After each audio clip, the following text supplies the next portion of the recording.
కుసుమహర కుసుమహర కుసుమహర. ఇప్పుడు నా 41వ టాపిక్ గౌణభక్తి. దాని గురించి చర్చ.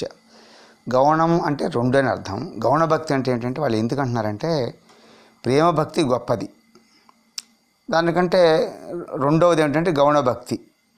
అంటే మనం ఒకసారి ప్రేమభక్తి ప్రారంభించలేము కాబట్టి రెండవదైన గౌణభక్తి ప్రారంభించడం అంటే దాని ద్వారా ప్రేమభక్తిలోనికి వెళ్ళాలి. కాబట్టి గౌణభక్తి ప్రారంభం ఉత్తమమని చెప్తున్నారు.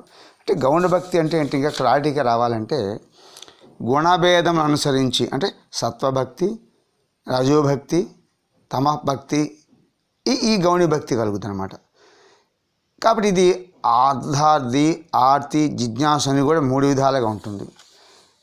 కనుక ఏంటంటే ఏదైనా భగవంతుడి యొక్క గుణాలు చూసి ప్రేమించడం అనేది తక్కువ స్థాయి. గోపికలు అది ఏం ఆలోచించరు కాబట్టి అది ప్రేమభక్తి, అది గొప్ప మొదటి స్థాయి అని చెప్పుకుంటే అర్థం. అయితే ఇక్కడ ఏంటంటే మనం అర్థం చేసుకోవాల్సింది ఏంటంటే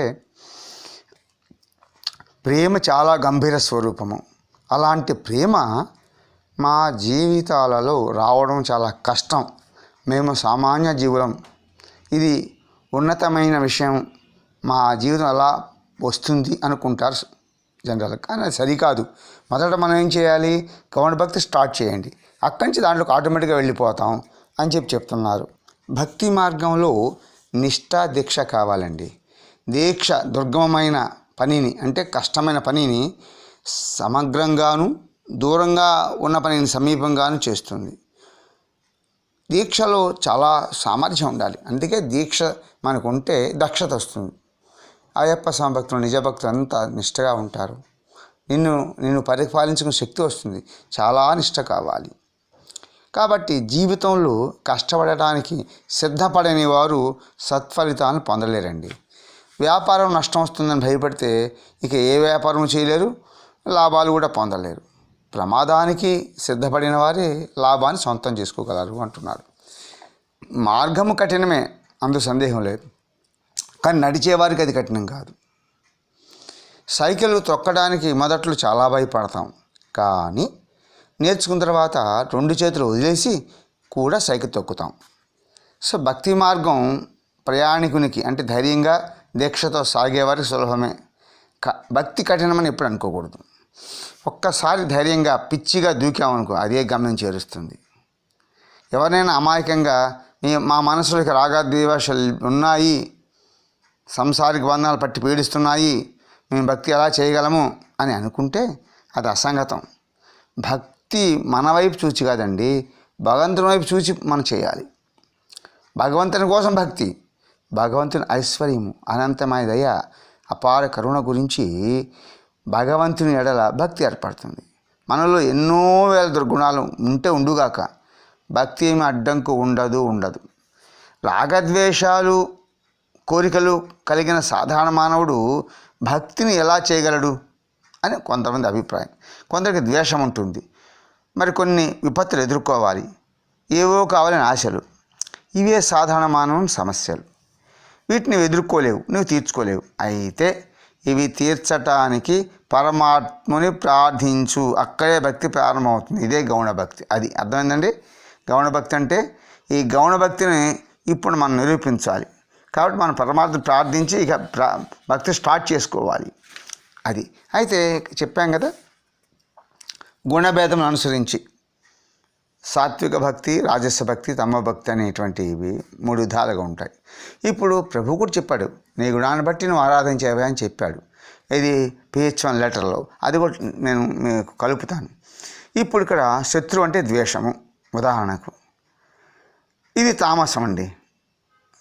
శత్రువుకు హాని కలగాలని భగవంతుని ప్రార్థిస్తున్నావు, సో ఇది తామస భక్తి. అయితే ఎవరున్నారు, హిరణ్యకశిపుడు చేశాడు కదా, రావణాసుడు చేశాడు కదా, ఎంతమందిని సంహరించాడు కదా, వాళ్ళ కోసం యజ్ఞాగాలు చేశాడు కదా. కాబట్టి శత్రువులకు హాని కలగాలని భగవంతుని ప్రార్థిస్తున్నావు, ఇది తామస భక్తి. అందుకే ఇది గౌణ రెండో రకం చెందింది అంటున్నాడు. భక్తి 2వ రకం అంటున్నారు. అందుకే కానీ భగవద్గుణ గానం చేస్తే, ప్రార్థన చేస్తే మనస్సు నుండి ద్వేషం కూడా పోతుంది. ఆయన గుణాలు ఆరాధించాలి మనం, అవి దివ్య గుణాలు, అభయం ఇచ్చాడు మనకి. అయితే భగవత్ స్మరణ ఎక్కువైన కొద్ది శత్రువును కూడా నీవే మర్చిపోతావు. అది అయితే నీకేదో కావాలని కాంక్ష, కోరిక, ఆశ, నీ కోరిక తీరడానికి భగవంతుని ప్రార్థిస్తావు. సుఖం కోసం చేసే ఈ భక్తి రాజస భక్తి. అంటే సుఖం కావాలి, నీ సుఖమే, ఇది రజోగుణ భక్తి. అయితే సుఖేచ్ఛతో భక్తి చేస్తే భగవంతుని సేవ చేయాలని కోరిక ఇచ్చగలుగుతుంది. మెల్లగా ఇది సాత్విక భక్తిగా మారిపోతుంది. అలా సేవగా చేయగా నీవు అతనుడు అయిపోతావు. ఇది ప్రేమ భక్తి అంటాడు. అందువల్ల గౌణ భక్తి స్టార్ట్ చేయాలి, ఉత్తమం. అయితే పూర్వభూమికలు చేయబడిన భక్తి అంటే ఇదివరకు చేసావు అంతకుముందు, ఇది రాజసంగా తామసంగా. కాబట్టి పూర్వభూమికలో చేయబడిన భక్తి తనకు తానై ఉత్తర భూమికలోకి తీసుకువెళ్తుంది. అంటే మనం ముందు మంచిగా వెళ్ళిపోతాం, ప్రేమలోకి వెళ్ళిపోతాం, ప్రేమ భక్తులకి. చూడండి, చదువుతాం, జాగ్రత్త. పూర్వభూమికలో చేయబడిన భక్తి తనకు తానై ఉత్తర భూమికలో తీసుకుని వెళ్తుంది. భక్తిలో తన శక్తి ఏమీ ఉండదు, పరమాత్మయే ముందుకు నడుపుతాడు. ఏమిటి? ఆయన గుణాలు, నామస్మరణ వల్ల అదే దారి చూపిస్తుందని అర్థం. సో నీ దగ్గర దుర్గుణాల మూట ఉంది, అది చూడండి. Find faults with in you చెప్తున్నాడు. దాన్ని పరమాత్మ విప్పు. నీకు జన్మనిచ్చిన ఆ ప్రభువే నీ దోషాలను తొలగిస్తాడు, నిన్ను ప్రేమిస్తాడు. అంటే ఏమిటి? మనలో ముందర మార్పు రావాలి. త్వం పదార్థం, ప్రధానమైనది యోగం. నీళ్ళు ముందు మార్పు వచ్చిందనుకో, ఆ యోగం స్టార్ట్ అయినట్లే. దానిలో స్వయంకృషి అవసరం. తర్వాత తత్పదార్థం ప్రధాన వ్యక్తి. అంటే ఏమిటి? ఆయన గతియే, ఆయనే గమం, ఆయన మార్గమే మనం ఫాలో కావాలని చెప్పి ఏం చెప్తే అది వినాలి. భక్తులు ఆ విధంగా అంతా పరమాత్మయే చేస్తాడు. మనకి 3:1 లేకపోతే 18 కూడా చాలాసార్లు చెప్పాను, మళ్ళీ డిస్కస్ చేద్దాం ఒకసారి. ఎందుకంటే మనం ఎన్నో కష్టాలు పడుతుంది. ఇంకా ఏమిటంటే ఇదివరకు ఎన్నో చెడు విత్తనాలు నాటాం, అవి ఆ ఫలాలు మనం అనుభవించాలి. అంటే చెడు ఆలోచనతో చెడ్డ పనులు చేశాం. కాబట్టి ఇటువంటి సాధారణమైన నియమానికి అనుగుణంగానే మనకు కష్టాలు వచ్చాయి అంటూ ప్రభు ఏమంటున్నాడంటే, ఒక్కటే ఆనందంగా దాన్ని ఓర్చుకోవడం తప్ప మరొక ఉపాయం ఏమీ లేదు అంటున్నాడు. ప్రసాద బుద్ధి కావాలంటున్నాడు. ఆయన తీర్పరి, విచారణకర్త, మిక్కిలి దయామయుడు అని మాత్రం చెప్తున్నాను. మీ మనసులో వ్యధను ప్రాణములతో జోడించి, అంటే యాక్సెప్ట్ చేయి, ఒప్పుకో. ఇప్పటికైనా ఆయనకు చూపించగలిగితే, అంటే ఆయన ముందు విప్పగలిగితే నీ మనసుని, ఆయన దయతలుచకుండా ఉండలేడు. సో లోన మీరు పడుతున్న వ్యధ హృదయంత్రాలకు చొచ్చుకొని పోతే, అంటే అక్కడ ఆయన ఉన్నాడు, ఆయన మీ ఎడ తప్పక దయ చూపుతాడు. అయితే ఒక్కటి మాత్రం వాస్తవం, శిక్ష ఏమాత్రం లేకుండా విడిచిపెట్టాలని మాట యథార్థమైనా దానిని తేలిక చేసి ప్రసాదిస్తాడు.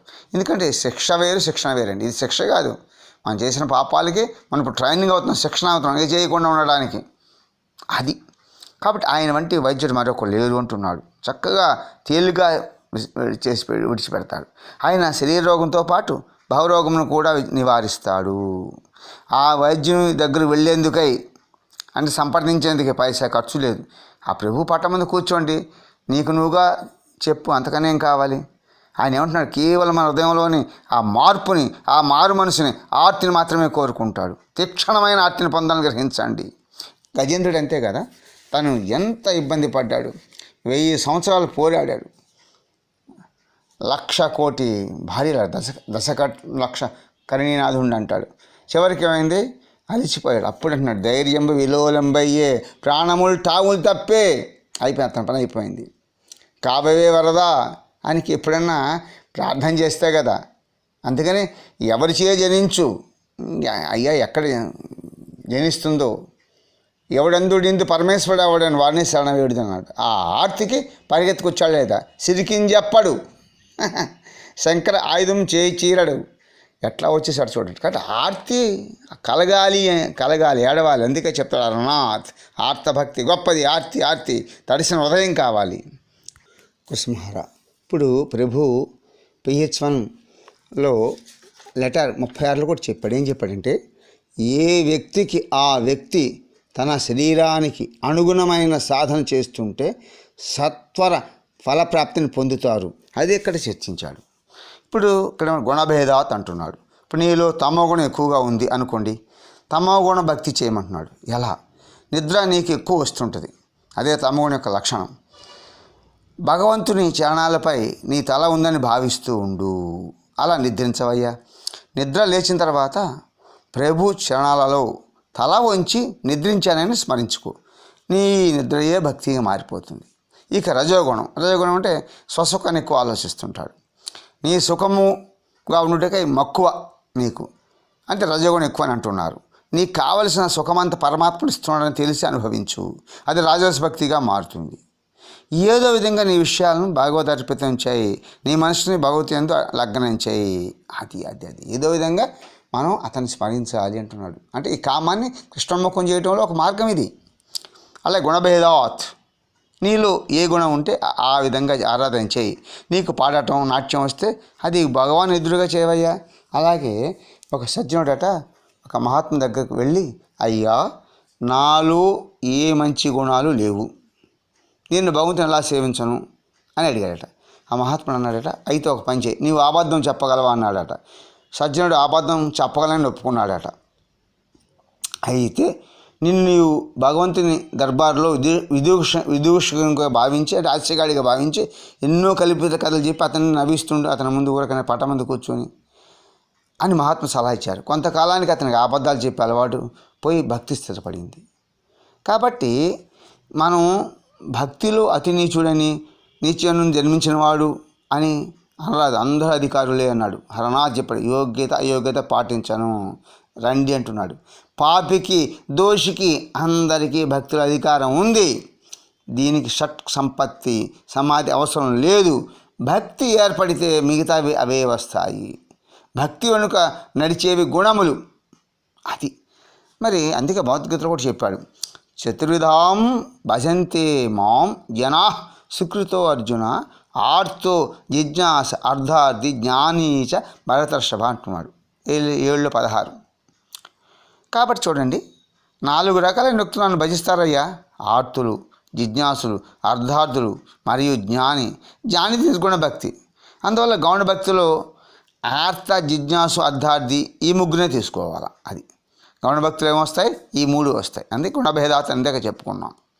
అయితే ఇక ఏమవుతుంది, భగవంతుడు నీలో ఏ కోరికలు వాసన లేవు, నాకు కోరికలు అంటగడుతున్నావు అని అంటున్నాడు. సరే, కానీ మరి ఆయనలో ఏం కోరికలు ఉండవు. అయితే ఫలితంగా ఇద్దరు ఒకటి అయిపోతారు కొన్నాళ్ళకి. అయితే నిర్గుణ భక్తిగా పరిణితి చెందుతుంది, జ్ఞానం అవుతుంది తర్వాత సంగతి. కాబట్టి ఈ గుణభేదం చేత గౌణ భక్తి 3 విధాలుగా ఉంటుంది. అయితే సాత్విక భక్తి ఏమవుతుందంటే చిత్తశాంతిగా ఉంటుంది.